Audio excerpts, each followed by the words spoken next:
Hello students. आज मैं आपको गुप्त वंश के बारे में बताऊंगी। गुप्त वंश की स्थापना चंद्रगुप्त प्रथम और समुद्रगुप्त के बारे में मैं आपको बता चुकी हूँ आप लोगों को। एक गुप्त वंश का जो तीसरा सबसे महत्वपूर्ण शासक था वह था चंद्रगुप्त द्वितीय, या जिसको कि हम चंद्रगुप्त विक्रमादित्य के नाम से भी जानते हैं। तो चंद्रगुप्त विक्रमादित्य के बारे में जान लेते हैं। चंद्रगुप्त द्वितीय अथवा चंद्रगुप्त विक्रमादित्य गुप्त राजवंश का राजा था और यह समुद्रगुप्त का पुत्र था, चंद्रगुप्त द्वितीय या चंद्रगुप्त विक्रमादित्य। और ऐसा माना जाता है कि यह समस्त गुप्त राजाओं में सबसे अधिक वीर गुणों से संपन्न था और शकों पर विजय प्राप्त करने के कारण ही उन्होंने विक्रमादित्य की उपाधि धारण की थी। और वह शकारी भी कहलाए थे शकों पर विजय प्राप्त करने के कारण। और वह अपने वंश में बहुत ही पराक्रमी शासक हुए थे। और उन जिस तरह से उनके पिता समुद्रगुप्त ने अपने साम्राज्य का विस्तार किया था, उसी तरह चंद्रगुप्त विक्रमादित्य ने भी अपने साम्राज्य का विस्तार किया था। उन्होंने मालवा, काठियावाड़, गुजरात और उज्जैनी को अपने साम्राज्य में मिला लिया था। और चीनी यात्री फाहियान भी चंद्रगुप्त विक्रमादित्य के समय में ही भारत आया था और 6 वर्षों तक वह भारत में था।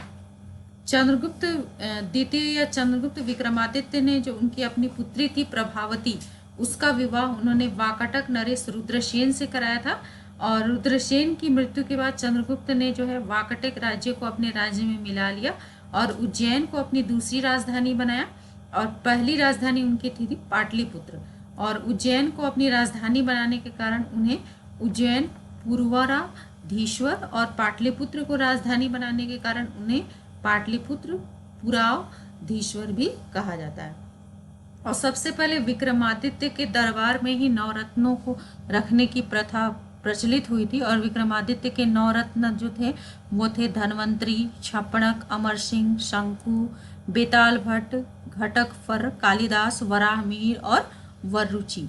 और ये नवरत्न जो अलग अलग क्षेत्र में विख्यात थे। कोई वैज्ञानिक था तो कोई खगोल शास्त्री था तो कोई कवि था तो कोई गणितज्ञ था। गुप्त युग को भारतीय इतिहास का स्वर्ण युग भी कहते हैं। गुप्त युग को क्यों कहते हैं भारतीय इतिहास का स्वर्ण युग? क्योंकि यह महान सम्राटों का युग था। और गुप्त काल में ही अनेक महान सम्राट हुए, जिसमें कि चंद्रगुप्त प्रथम, समुद्रगुप्त, चंद्रगुप्त द्वितीय, कुमारगुप्त प्रथम, स्कंदगुप्त आदि थे। और इसमें राजनीतिक एकता का युग ये था, क्योंकि गुप्त सम्राटों ने अपने प्रयासों से जो है राजनीतिक एकता को पुनः प्राप्त किया था।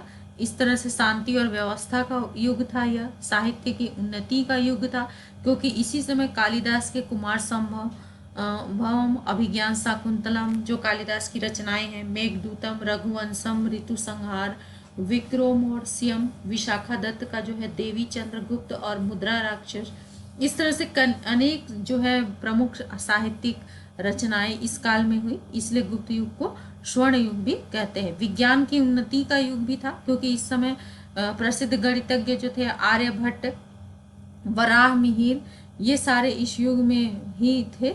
और धन्वंतरी और कला की उन्नति का भी युग था ये, क्योंकि इसी समय जो देवगढ़ का दशावतार मंदिर है, भीतरगांव का ईंटों का मंदिर है, वास्तुकला और में भी इस युग में जो है पराकाष्ठा पर थी। इसलिए गुप्त युग को हम स्वर्ण युग भी कहते हैं। मूर्ति कला के क्षेत्र में देखें तो इस समय कई सारे, जैसे देवगढ़ का दशावतार मंदिर, भूमरा का शिव मंदिर, सांची के उत्कृष्ट स्तूपों का निर्माण इस काल में हुआ। चित्रकला की भी उन्नति हुई। इसलिए गुप्त युग को हम भारतीय इतिहास का स्वर्ण युग के नाम से भी जानते हैं। गुप्त युग भारतीय इतिहास का स्वर्ण युग तो था, लेकिन इसका पतन भी हुआ। और इसके पतन के कुछ विशेष कारण थे। वो मुख्य कारण क्या थे? पहला था कि अयोग्य और निर्बल उत्तराधिकारी।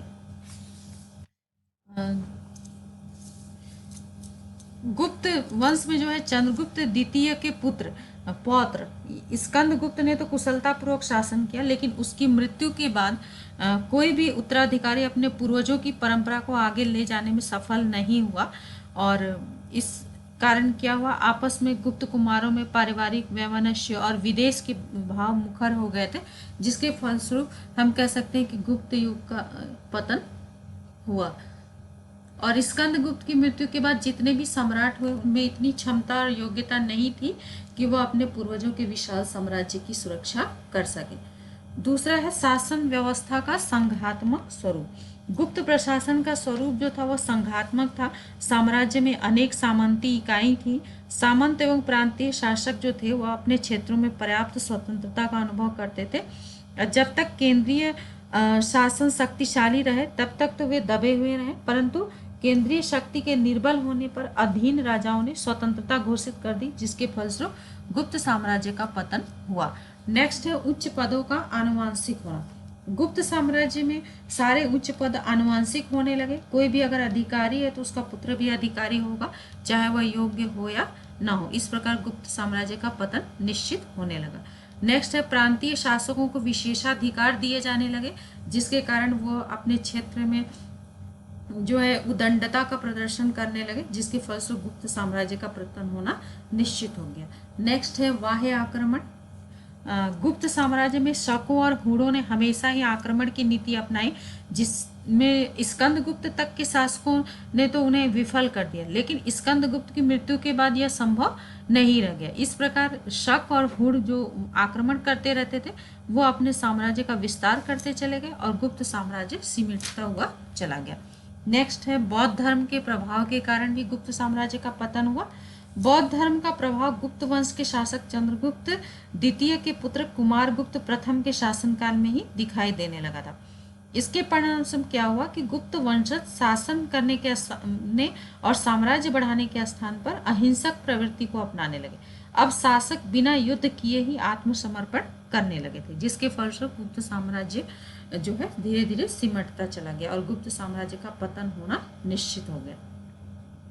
धन्यवाद।